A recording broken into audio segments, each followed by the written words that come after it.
और इस वक्त की बड़ी खबर, परमाणु धमकी पर रूस का बड़ा बयान। परमाणु युद्ध की बात हमने नहीं की, रूस ने यह कहा है। नेटो यूक्रेन ने परमाणु युद्ध की बात की, लावरोव का यह बयान। दरअसल रूस की ओर से अपनी परमाणु ब्रिगेड को अलर्ट पर रहने का ऐलान किया गया था, उनकी छुट्टियां रद्द कर दी गई थी और ऐसे में यह बताया गया था यूएस और नेटो की ओर से कि रूस परमाणु हमले की धमकी दे रहा है और इस पर रूस की ओर से सफाई दी गई है कि परमाणु युद्ध की बात हमने नहीं की है।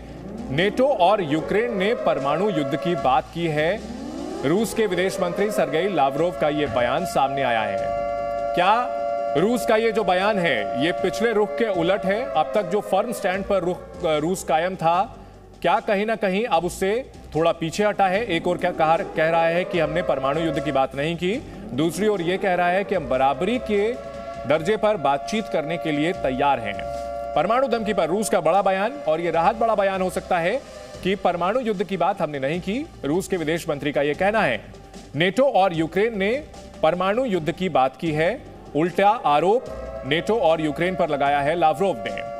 इससे पहले जब परमाणु बैटरी एक्टिवेट करने की बात सामने आई थी तो रूस के इस फैसले को अमेरिका और नेटो ने साफ साफ गैर जिम्मेदाराना बताया था और कहा था कि परमाणु हमले की धमकी दे रहा है रूस, पुतिन गैर जिम्मेदाराना बयान दे रहे हैं। और अब रूस की ओर से कहा गया है कि हमने परमाणु हमले की बात नहीं की। ये बात, और संजय कुलकर्णी हमारे साथ जुड़ चुके हैं, लेफ्टिनेंट जनरल हैं।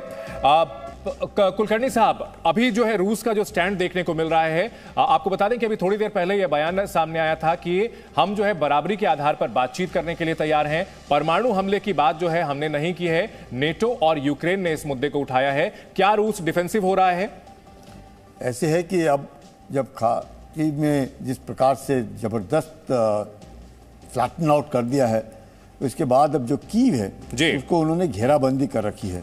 शायद रूस नहीं चाहता है कि कीव जैसा जो शहर है, और उसके बाद जिस प्रकार से बदनामी होगी रूस की, अगर कीव जो शहर है उसको भी उसी प्रकार से बिल्कुल तबाह किया जाए। तो इस बात को मद्देनजर रखते हुए शायद रूस को इस बात का एहसास हो रहा है कि पूरे विश्व भर में रूस के बरखिलाफ जो आवाजें उठ रही हैं, क्या उसको किसी प्रकार से कमी की जाए। और उनका कहना भी ठीक है, बातचीत ज़ेलेंस्की तभी करेंगे जब बराबर की बातचीत होगी।